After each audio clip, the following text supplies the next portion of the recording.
everyone. Thank you for joining us. My name is Sandra Barrett, and I have the honor and privilege to interview a man who needs no introduction, but I will, of course, enthusiastically introduce Jeff Kinney. Jeff is a #1 New York Times bestselling author and 6-time Nickelodeon Kids' Choice Award winner for favorite book for his Diary of a Wimpy Kid series. Jeff has also been named one of Time's 100 most influential people in the world. He is also the creator of Pop Tropica, which was named one of Time's 50 best websites. He has spent his childhood in the Washington, D.C. area and moved to New England in 1995. Jeff lives with his wife and 2 sons in Massachusetts, where they own a bookstore with the most adorable name and unlikely story. Well, thank you so much, Sandra, and let me introduce you. Sandra Barrett has been working in libraries for 22 years. She was a supervising librarian for Book Ops and headed up the Youth Collection Development Team for Ingram Library Services. Sandra also volunteers with local and national organizations that share her passion for equity, diversity, and inclusion in all aspects of libraries. One of her favorite projects was being a judge for the We Need Diverse Books Walter Award, which honors authors of marginalized communities who write about the genuine life experiences of those communities. She's also served on ALA's Black Caucus graphic novel and comics roundtable, ALSC and YALSA award committees, and various task forces. You are a lot more impressive than me, so I can't believe you're interviewing me. I will agree to disagree. As I mentioned, I will be asking Jeff some questions during this program, and you can also ask questions using the chat feature, and we will try to answer them later in the program. So let's get started. Let's talk about your new book. It's your first fantasy novel. Why don't you tell us about it? It is. It's called Raleigh Jefferson's Awesome Friendly Adventure. I think you have it nearby. It's orange. Yeah, it was cool to write this book. It was really different. It's a book that comes from Raleigh's pure imagination. Now, Raleigh Jefferson is Greg Heffley's best friend. He's like a pure kid. He likes being a kid. He's got a wild imagination, which we're seeing for the first time here in this book. And it was really fun to write something really different. So I've got a fictional character writing a fictional story, and it was a lot of fun to write. I think it was my most fun book to write. So speaking of fun, this book has a bunch of unique characters, including a half man, half cow.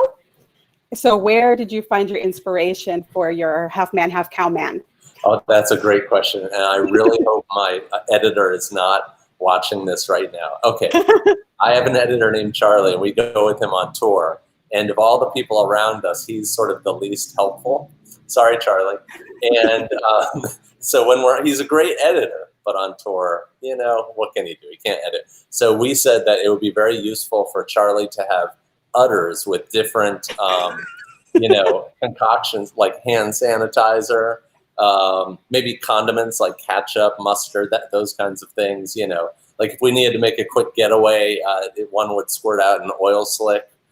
So that was the idea for this half man, half cow. I think he needs his own book. In real trouble for telling that story. I think I need you to have another spin-off based on the half cow, half man book. And make him the me. Yes. I like that. His name is Stephen.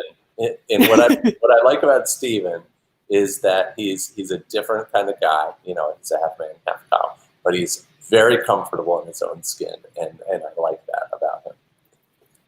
All right, so Awesome Friendly Adventure is your second spin-off book. Your first was Diary of an Awesome Friendly Kid. That's right. Why did you start writing spin-off books? Well, it's really less about it being a spin-off book and more about the fact that I realized that the star of the Wimpy Kid series is really Raleigh Jefferson. Like if you go see a movie or you go to see, we had a musical that was in Minneapolis, and you'll notice that the audience is really rooting for Raleigh. And I think he's a complicated character. I don't think he's a bad guy, but he's like I was as a kid. He had lots of faults. Raleigh is very pure. He's sort of uncorruptible, and I really like that about him. So I think it was fun to put him in the spotlight for a the 4-year-old in my home identified with him because she's like, we don't want to do the bad things. We have to be nice to people. And I was like, that's right, baby. We have to be nice to people. You're raising her well. And I'm seeing, I just want to recognize some of the people. Some people like Garg the Barbarian, so thank you very much for that. Lots of love. Somebody's from Nigeria. Thank you very much for writing. Oh my goodness. Okay, I'm ready, Sandra, for your next Okay. I'm excited about this one because I've heard you have a unique writing process. So I would love for you to tell us about it and how it's how has your process changed over the years. Okay, I used to write from my imagination and my memory. So I took things that happened to me as a kid, put them down on paper, and I sort of have run out of those ideas. So now I use something called systematic inventive thinking, which sounds really boring, but I'll give you an example. The first step, let's say I'm writing a book about The Getaway, which was about airplane travel, right? And so what I'll do, the first step is to take all the parts of a plane and list them, right? So pilot, wings, seats. Can you think of any other items in a plane, Sandra? The oxygen mask. The oxygen mask. Yeah, well, you've had some bad experiences, haven't you? The cockpit. So, yeah, cockpit, yeah. So I take all those and just list them, right? That's step one. That's easy. It doesn't take any creativity. And then what I do is I start subtracting them, right? So let's take, for example, the pilot. What happens, can you get anything funny out of subtracting a pilot from a plane? And can you think of anything, Sandra? Yeah. Or anything disastrous, right? I'm hoping that there's some cruise control if there's no pilot. Exactly, right. So Greg, he's very worried. He hears that if the pilot has a heart attack, then the next pilot steps into the seat. And Greg's like, well, what if that guy has a heart attack? It's like, it's not so funny, but it's that's where the jokes come from, is by taking those things and then taking them away. And so some of the best jokes in the sequence in The Getaway, for example, Greg comes back to his seat and there's a sleeping baby in his seat. So that was just subtraction. I took away Greg's seat and said, what kind of humor can I get from that situation? So all of my jokes these days come from systematic inventive thinking, which is a technique that was developed by this team in Israel. Huh. Yeah. Okay. So the book, The Deep End, is the 15th book in the main Diary of a Wimpy Kid series and will be published this fall. So what is that one about? Yes, and you cut out a little bit. So you're asking about book 15. Did you want me to tell you about it? I would love for you to tell me about it. Okay. Book 15, it's Diary of a Wimpy Kid, The Deep End. It comes out in the fall, as you said, October 27th. And it is, it's a book that, it was actually hard to come up with the idea, the theme behind this book, because I knew that it was going to come out in the time of quarantine or COVID, right? Mm-hmm. So I had a choice to make, which was, do I write about quarantine directly, or do I ignore it, right? Do I have the Wimpy Kid world go on in a world where there's no such thing as COVID and quarantine? And I decided to split it right down the middle. So at the beginning of the book, I have the family living in their grandmother's basement because their house was sort of destroyed at the end of the last book. And so they need somewhere to live. And so I get all of those jokes of living in quarantine out of that situation. Dad's working from home, so everybody has to be quiet while he's working. They're trying to entertain themselves by playing board games, puzzles, things like that. They're using their imagination to entertain themselves. So it's like I get to write about all of the funny parts of the experience that we're all going through around the world, but I get to ignore the harder parts, the parts where that are really scary and terrible. So, so I just saw somebody on the right side saying that they know that the word floopy was banned. Floopy is what my sister used to call me. It just cut right through me. Sandra, I hope you don't call me floopy by the end of this I will not call you floopy, I promise.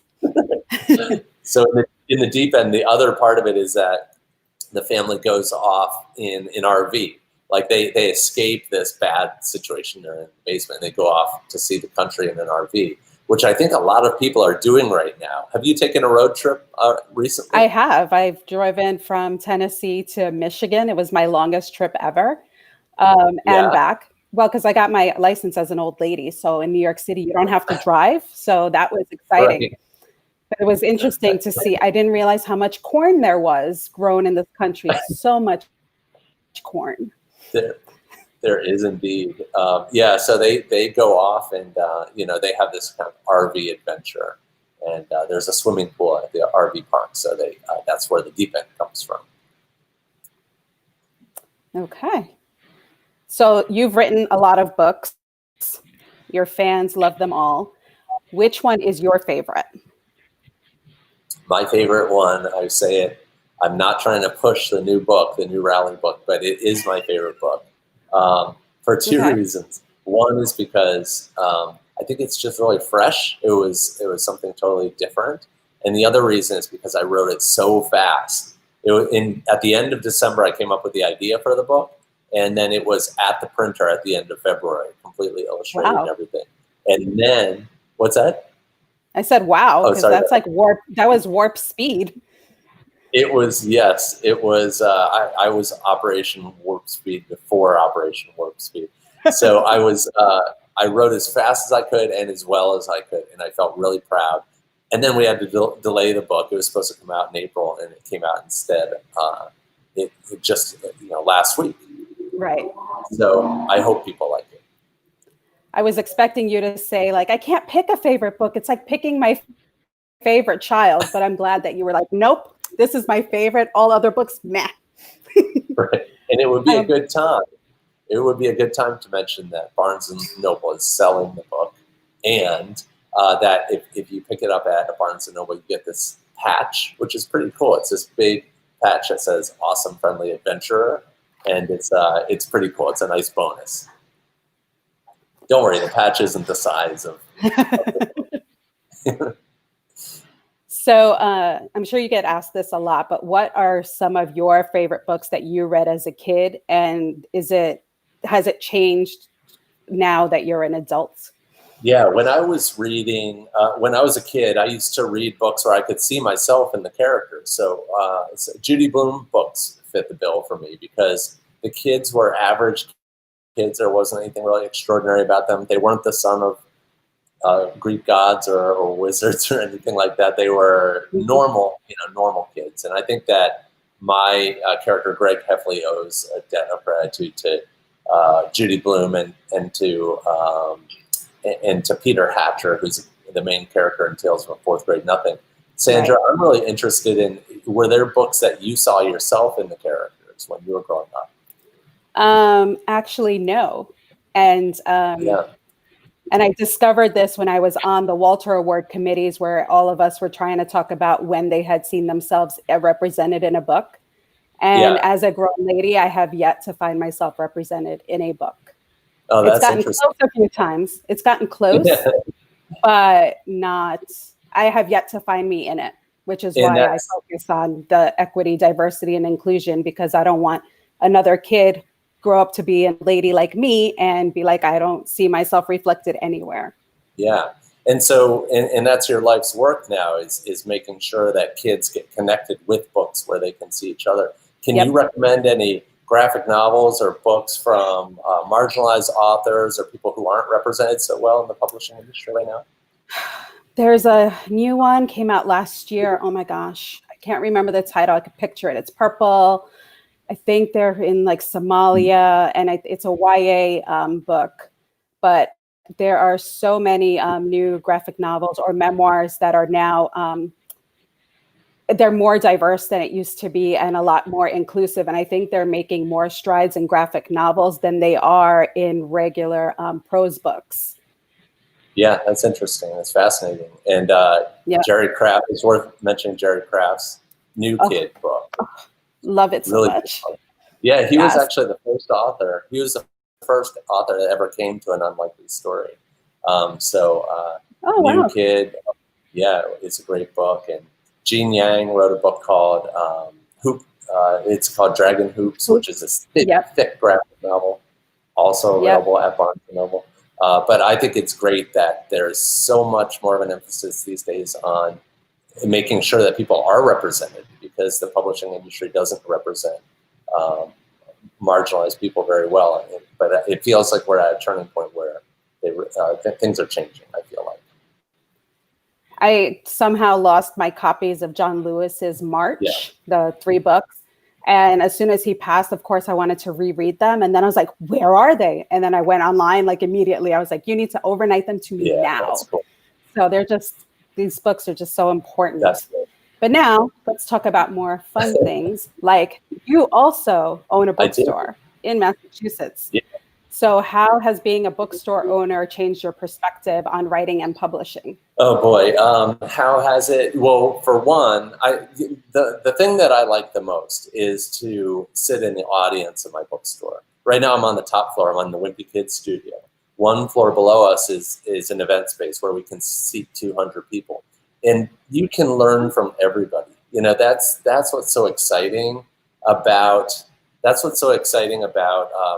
having a place where people come, like having a building. Instead of me going out to different places and meeting different people, they come here. And it's really, really exciting because I feel like I've learned so much and I've grown as a person in just having this space.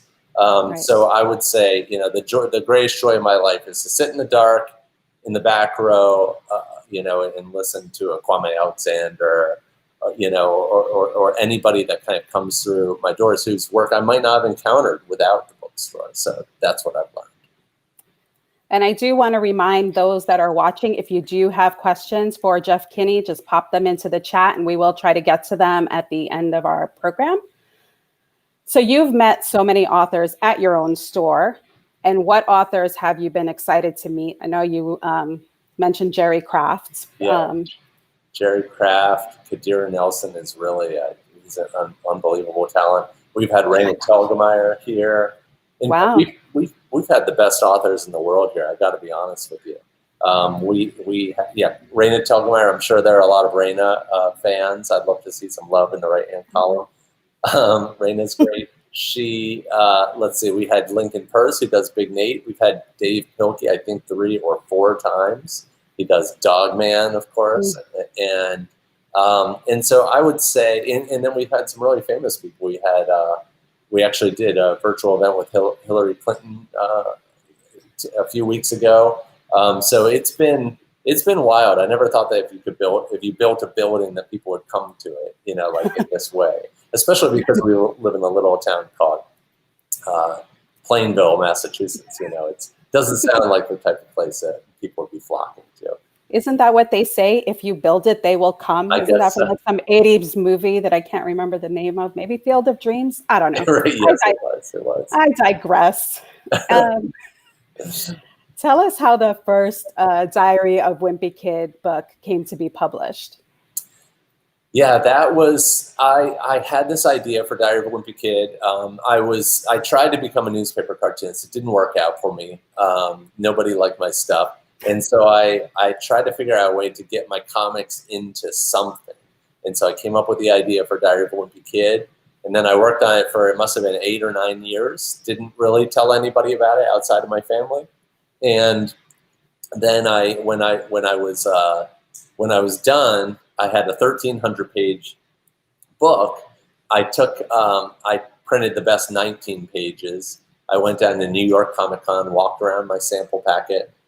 I found an editor, Charlie the Cowman, and he took a look at the first page where it's just a bully kind of punching Greg, and he said, "This is exactly why we came here. This is what we're looking for." And so it was a really weird combination of getting really prepared and then having an opportunity, and it really changed my life, obviously. I see a question that keeps popping up in the chat by many different people. They would all like to know, how did you become an author? How did I become an author? Well, that's how it started. Mm-hmm. I never wanted to be an author. It never crossed my mind.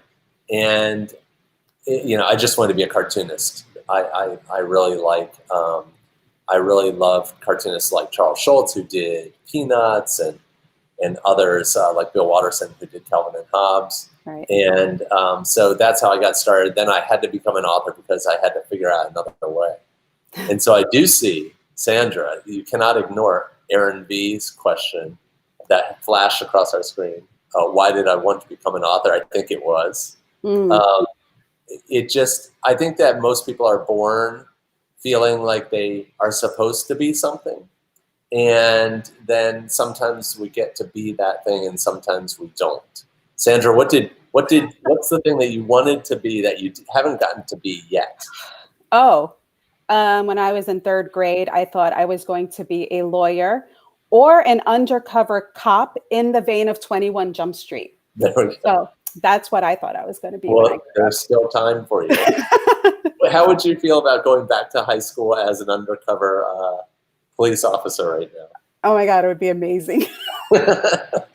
I'm either a 5-year-old or like a 15-year-old. I haven't really graduated much past that, so I think it would be fine.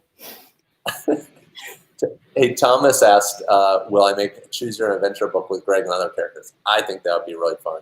I'm really connected with the Choose Your Own Adventure people. I'm friends with them. And so, we'll see what the future brings, but I think that'd be fun. And then Jude asks if I illustrate my own books. Yes, I do. And when I'm drawing as Rowley, I draw terribly on purpose, but people think that I'm doing my very best, and it's kind of embarrassing. And then Aventura Bear, how did you get the idea of the one-eyed wizard? All right. Oh, you have good pronunciation skills. Yeah, in fact, I can't even say that word. How did I get the idea for the one-eyed wizard? I don't want to give much. I don't want to give away too much about the plot, so I don't want to say too much. But I thought it would be fun to have this character who has a backstory, and maybe there's a bit of a twist associated with that character. So I'm not going to say too much. But I'm glad you read the book. Yeah. And those of you who haven't read it, you have a one-eyed wizard and a half man, half cow man. So what are you waiting for? So tell us about an awesome, friendly adventure that you've been on in real life. In real life. In real life. In real life, I just got off of an awesome, friendly adventure. Okay, so I went last week. I got in a van, and I got a 92-inch grabber, right, which I made to look like a trident. And I put a bunch of books in the back of the van and went up the coast to all the places I was allowed to go legally. And we had these kind of book events where kids would drive by, and I'd take the grabber and I'd hand them a book in their open window. We'd snap a picture together. And it was a little bit of a crazy adventure. Like I had car problems. I had to fix the van myself. We had a lightning storm. We were in the middle of that kind of tropical storm. Trees were falling everywhere. I did events where there was no power. It was boiling hot most days. So it was cool. It felt good, honestly, to get behind the wheel and to take charge, because I've been an author for about 12 years, and only in the first year did I drive myself and was I sort of the captain of my own ship. Nowadays, we go with a bigger group, or we drive in a bus or something like that. And it was really fun to just do it, just get back to my roots. A question came in on the right from Amy Frez, and I hope I remember it correctly, but it was what's the meaning of the cheese in the first Wimpy Kid book? There is no meaning to the cheese. However, I'll show you. My office is messy, but if you look, let's see, I'm lined up. Okay, there's a cheese window, right? And there's a gigantic piece of cheese, because my career is basically made of cheese in a way. The cheese touch, simple thing. We had a piece of cheese on our church parking lot underneath the basketball hoop, and and everybody avoided it. I think every school has something like that. Like for example, your school had there was all yellow chairs but one orange chair, and you can't sit in the orange chair. Did you have anything like that, Sandra? I did, actually. I just thought that was a weird New York thing, but I guess not. Something just like that, like a weird chair or something like that. Yeah. Yeah. Let's see. In the awesome, friendly adventure, Greg and Rowley are the heroes. So who are your real life heroes? My real life heroes, boy, I guess they're sort of changing now, nowadays. I like anybody who's kind and empathetic, is truly a good person. I really like Dave Pilkey. He's a guy. He's the guy who writes Dogman. I'm sure there are a lot of Dogman fans out there, Captain Underpants, but he's a good dude. He really thinks and has the imagination of a child. Thinks like and has the imagination of a child, and but he's also a really good and very, very generous person. But I could probably go on and on with heroes, but I'll stop with Dave. I was honored and privileged to be able to visit his studio at one of the ALAs. He opened it up to us, and he is one of the loveliest human beings I've ever met. Yeah. And his studio like matches him to a T. I agree. And his wife, Saidi, is great too. I did not get to meet her. She was not there, but apparently they share the building, and he has his and she has hers in the same building. All right. How did you come up with the inspiration of Garg? Garg. Okay. Garg. Garg is he's a barbarian, right? He's based on Greg. So this is a Greg statue right here. You can see Greg's not that strong. It's a little bit bent over. He's thin, right? So Rowley creates this character named Garg, who is a barbarian. He's very strong. Never puts on a shirt because he's got big muscles and he wants to show off. And I thought it would be really fun to have this character. And now all of a sudden he's the sidekick of Roland the Kind. Roland the Kind is based on Rowley, of course. And so now I get to flip the script. So now Roland is the hero, and then Garg is kind of the sidekick, which was really fun. If you could describe Greg and Rowley in 3 words, what would they be? That is from Jude Charbonneau. Yeah, I'd say Greg is complicated and hopefully authentic. Okay, that's Greg. And then Rowland is, I'd say, kind, innocent, uncorruptible. How about that? Those work for me. Yeah. Greg Heffley fan, how did you cast Zachary Gordon in the first film? You know, that's a good question. I was involved with the casting, so we saw, hundreds, maybe, I don't know if we saw 1,000 auditions, but we saw a lot of auditions, and they got kids from malls and, here and there, everywhere. And Zach stood out. There were a few kids who, Greg has to be, kind of complicated and likable. You have to root for the kid. And so I think Zach is kind of like that. He's a likable kid. But he's got a little bit of an edge to him. And that was really good for that character. Whereas Robert at the time was sort of, Robert Capron, who played Rowley, was sort of comically innocent at the time. And he was perfect for that moment and for that character at the time. Ritvik Jayaswal, will you write more books after The Deep End? Yes, I'm already planning my next book, and usually I don't come up with the idea for the next book until I go on tour for the current book. So usually it's not until like November, December until I start to have the idea for my next book. And this time, for the first time ever, I have my idea for the next book, and I'll tell you what it is right now. I've been looking for a way for a long time to write about sports, right? But there's a problem with sports, is that as soon as you put a ball on the cover of a book, let's say it's a soccer ball, a basketball, football, whatever it is, most of the people that look at that cover would say, hey, that's not for me. I don't play that sport, right? So it's like pretty risky. But there's lots of good, funny stuff about sports, like parents getting involved, people cheating, all sorts of things like that. Team sports are funny on their own. So it's really kind of bugged me that I couldn't find my way to write about sports. But then I figured out my way in is field day, right? Because most kids have some sort of experience with field day where they do tug of war, they do sack races, whatever it might be.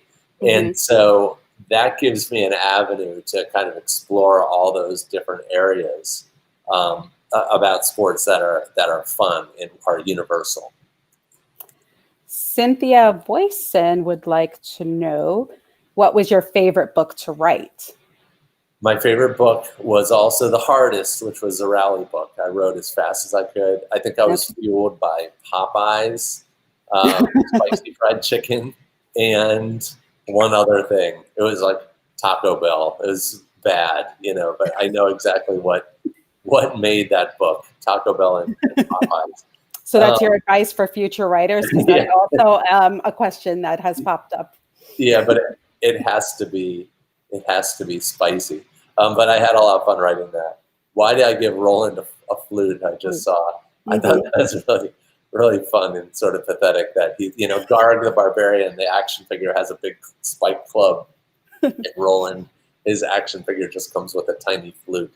And I thought that was one of the better jokes in that book. Okay, let's see what we got. So many questions. I'm sorry we're not getting to them all. I know we can't get to all of them, and they're so good. Let's see. What happened to the Beardos? The Beardos. Baked potato. They sort of vanished. Baked Potato wants to know this, right? Yes, Baked Potato wants to know this. The Beardos, I have a tendency to just use up characters and then write them off. If you read the Diary of Wimpy Kid books, like everybody's always talking about Holly Hills or Shirag or Fregley, but they're really movie characters. They make their way into the books and then they generally disappear because I don't want to keep going back to the same thing again and again. But if I write a finale, if I write one last book, I might just bring everybody back. That would be really fun.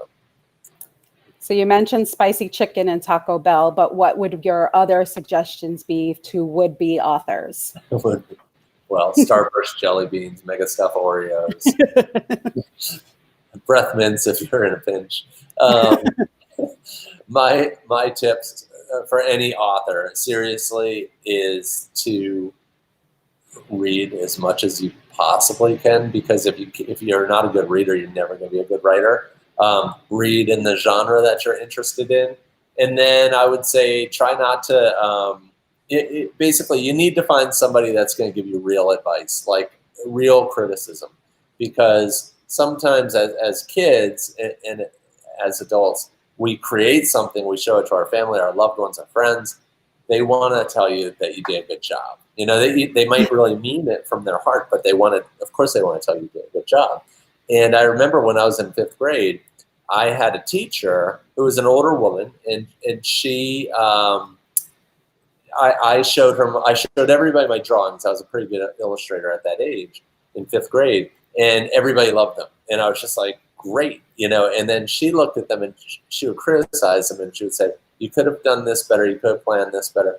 And at first it kind of hurt, right? But then I realized, but then I really craved her criticism because it made me better. And to this day, I still have her voice in my head when I'm writing. I really think about how I could make it better and to not accept the bare minimum. Another question is, it just jumped away. Is Twisted Wizard based on a game that you liked when you were younger?